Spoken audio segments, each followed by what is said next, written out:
आणि या क्षणी एक महत्त्वाची ब्रेकिंग बातमी आहे ती आधी आपण बघणार आहोत। राष्ट्रवादीचे ज्येष्ठ नेते शरद पवार यांनी आज रात्री आपल्या दिल्लीतल्या घरी महाविकास आघाडीच्या खासदारांना मेजवानीचं आमंत्रण दिलेलं आहे। त्यांच्या वाढदिवसानिमित्त होणाऱ्या या कार्यक्रमाला उपमुख्यमंत्री अजित पवारही शरद पवारांच्या दिल्लीतल्या निवासस्थानी दाखल झालेले आहेत। इतकं नाही तर त्यांच्यासोबत पक्षाचे खासदार प्रफुल्ल पटेल आणि पक्षाचे अन्य ज्येष्ठ नेतेही यावेळी हजर राहणार असल्याचं समजतंय।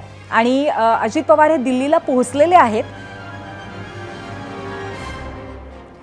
आपले प्रतिनिधी सोमेश कोलगे आपल्या सोबत आहेत। सोमेश, अगदी गेल्याच वर्षी अशाच पद्धतीने शरद पवार यांच्या 85व्या वाढदिवसाच्या निमित्ताने अजित पवार दिल्लीमध्ये पोहोचले होते। आज पुन्हा एकदा त्याचीच पुनरावृत्ती होतीये, पण संदर्भ मात्र यावेळेला वेगळे आहेत। सोमेश,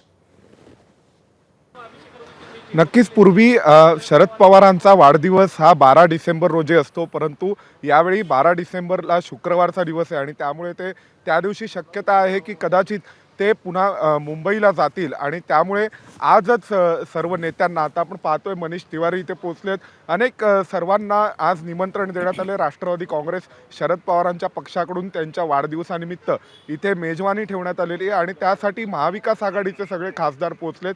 त्यासोबत अजित पवार, सर्वात महत्त्वाचं म्हणजे अजित पवार देखील इथे थोड्याच वेळापूर्वी पोहोचलेले आहेत। शरद पवारांची राष्ट्रवादी काँग्रेस आणि अजित पवारांचा राष्ट्रवादी काँग्रेस हा पक्ष एकच आहेत का, किंवा ते एकत्र येणार का, याविषयीच्या वेगवेगळ्या चर्चा नेहमी रंगलेल्या असतात।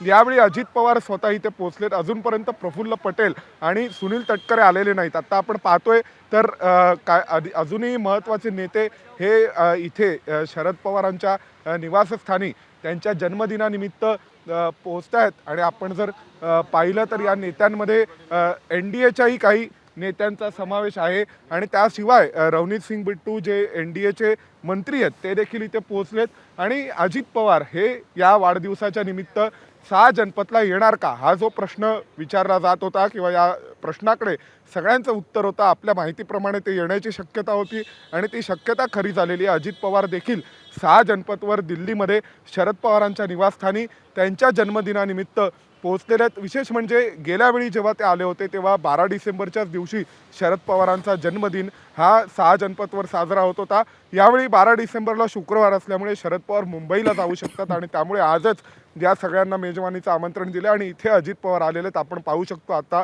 6 जनपथवर या सगळ्या वाढदिवसाच्या कार्यक्रमाची तयारी जय्यत सुरू आहे। सोमेश, नेहमीच जेव्हा अशा पद्धतीचा सोहळा कुठला असतो तेव्हा नेहमी पवार कुटुंबियांकडून असं म्हटलं जातं की शेवटी फॅमिली ही फॅमिली असते आणि त्याचबरोबर राजकारण हे वेगळं असतं। परंतु आज इथे सगळेच दिल्लीतले महत्त्वाचे खासदार, महाविकास आघाडीतले, NDAतले सुद्धा, आणि शिवाय अजित पवार आणि त्यांच्यासोबत त्यांचे 2 ज्येष्ठ खासदार असताना आणि त्याला निवडणुकांची आगामी पार्श्वभूमी असताना याला थोडासा राजकीय रंगसुद्धा आहे असं म्हणायला हरकत नाही। काय म्हणशील तू?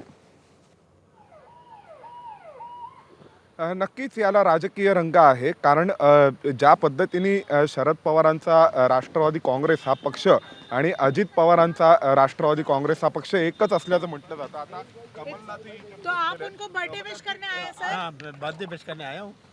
इतना पुराना संबंध है उनके साथ। बात कर रहे हैं ना। आता जर आपण पाहिलं तर कमलनाथ स्वतः इथे आलेले आहेत शरद पवारांच्या जन्मदिनानिमित्त त्यांना शुभेच्छा देण्यासाठी। त्यामुळे एक प्रकारे शरद पवारांचे शक्ती प्रदर्शन सुद्धा आहे। दुसरी एक बारीकशी किनार या सगळ्या समारंभाला ती आपण लक्षात घेतली पाहिजे, ती म्हणजे शरद पवारांचं हे दिल्लीतलं कदाचित शेवटचं हिवाळी अधिवेशन ठरू शकतं, कारण याच वर्षी शरद पवारांची राज्यसभेचा कार्यकाळ देखील संपणार आहे। त्यामुळे जर शरद पवारांचा राज्यसभेचा कार्यकाळ संपला तर सर्वसाधारणपणे दरवर्षी राज्यसभेच्या कार्यकाळ संपणाऱ्या सर्व खासदारांसाठी हिवाळी अधिवेशनाच्या वेळी शरद पवार स्वतः स्नेहभोजनाचं आयोजन करतात आणि सर्वपक्षीय जे महाराष्ट्रातील राज्यसभेचे खासदार निवृत्त होणार असतात त्यांच्यासाठी स्नेहभोजनाचं आयोजन करतात आणि सर्व खासदारांना त्यावेळी स्नेहभोजनाला बोलवतात। आता शरद पवारांची जी टर्म आहे, राज्यसभेचा कार्यकाळ आहे, तो जूनमध्ये संपतोय। त्यामुळे आगामी अधिवेशन अर्थसंकल्पाचं होईल, त्यापूर्वी महाराष्ट्रात राज्यसभेच्या पोटनिवडणुका जाहीर होतील आणि या 7 खासदारांमध्ये शरद पवार देखील एक आहेत जे स्वतः निवृत्त होतील। त्यामुळे शरद पवारांचं हे शेवटचं हिवाळी अधिवेशन ठरू शकतं. त्यांचं दिल्लीतलं वास्तव्य त्यानंतर कमी होऊ शकतं. त्यामुळे एक प्रकारे शरद पवारांच्या राज्यसभेच्या कार्यकाळाचा निरोप समारंभ आणि त्यासोबत शरद पवारांचा जन्मदिन अशा दोन किनार या संपूर्ण समारंभाच्या आयोजनाला आहेत. त्या देखील आपल्याला लक्षात घ्याव्या लागतील. आज जर अजित पवारांसोबत त्यांचे काही वेगळ्या चर्चा झाल्या तर शक्यता आहे की महाराष्ट्रातून अजित पवारांच्या पाठिंब्याने पुन्हा एकदा शरद पवार हे राज्यसभेवर येऊ शकतात किंवा महाविकास आघाडीकडून देखील ते उमेदवार म्हणून येऊ शकतात जर त्यांना महाविकास आघाडीच्या सर्व आमदारांची मतं मिळाली आणि महायुतीने त्यावर सकारात्मक भूमिका घेतली तर. त्यामुळे या सगळ्यात महायुतीचा निर्णय महत्त्वाचा असणारे शरद पवार पुन्हा राज्यसभेवर येणार.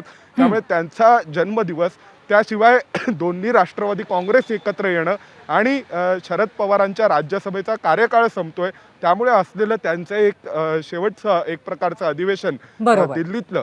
तर या सर्व तिन्ही पैलूंचा विचार करता इथे आपण जो एक पॉवर शो बघतोय मोठा शरद पवारांचा, की ज्या दृष्टीने कमलनाथ असतील, असंख्य माजी मुख्यमंत्री असतील, वेगवेगळ्या पक्षांचे सर्वपक्षीय मोठे नेते त्यांच्या जन्मदिनानिमित्त त्यांना शुभेच्छा द्यायला येत आहेत आणि अजित पवार निश्चितच जे त्यांच्यापासूनच फुटून निघालेले आहेत ते सुद्धा इथे शुभेच्छा द्यायला येत आहेत. तर या सगळ्या पॉवर शोकडे आपण या तीन दृष्टिकोनातून पाहिलं पाहिजे असं नक्की. बरोबर आहे. सोमेश, पॉवर शो तर नक्कीच त्यांच्या राज्यसभेच्या कार्यकाळाशी संबंधित असल्याचं तू आता सांगितलंस, पण त्याचबरोबर मुंबई महापालिकेच्या दृष्टीने किंवा महाराष्ट्राच्या दृष्टीने महाविकास आघाडीची मूठ बांधून ठेवण्यासाठी कुठेतरी शरद पवारच एपिसेंटर आहेत.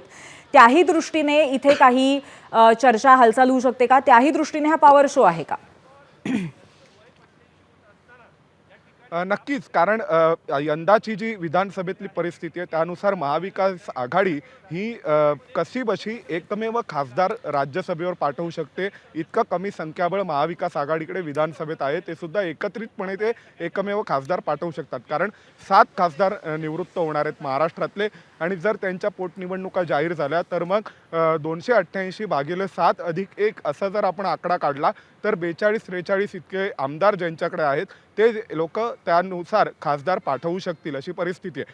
त्यामुळे शरद पवारांना खासदार म्हणून पुन्हा राज्यसभेवर निवडून पाठवायचं असेल तर महाविकास आघाडीला एकत्रितपणे मतदान करावं लागेल आणि महायुतीची सकारात्मक भूमिका देखील तिथे महत्त्वाची ठरेल. कारण जर महायुतीने ठरवलं की प्रथम पसंतीची मतं किंवा द्वितीय पसंतीची मतं यामध्ये काही ज्या पद्धतीने दरवेळी महायुतीने मात दिलेली आहे त्यांच्या विरोधकांना महाराष्ट्रातील राज्यसभा निवडणुकांमध्ये, तसं जर द्यायचं ठरवलं तर शरद पवारांना पुन्हा निवडून येता येणार नाही राज्यसभेवर. त्यामुळे या सगळ्या पार्श्वभूमीवरती सध्या शरद पवारांचं हे शेवटचं अधिवेशन असू शकतं. कारण बरोबर आहे सोमेश, या सगळ्या मुद्द्यांवरती आपण चर्चा करूच आणि याच्यावरती लक्षही ठेवूया. पण तुर्तास तू दिलेल्या माहितीबद्दल धन्यवाद. एबीपी माझा, उघडा डोळे बघा नीट.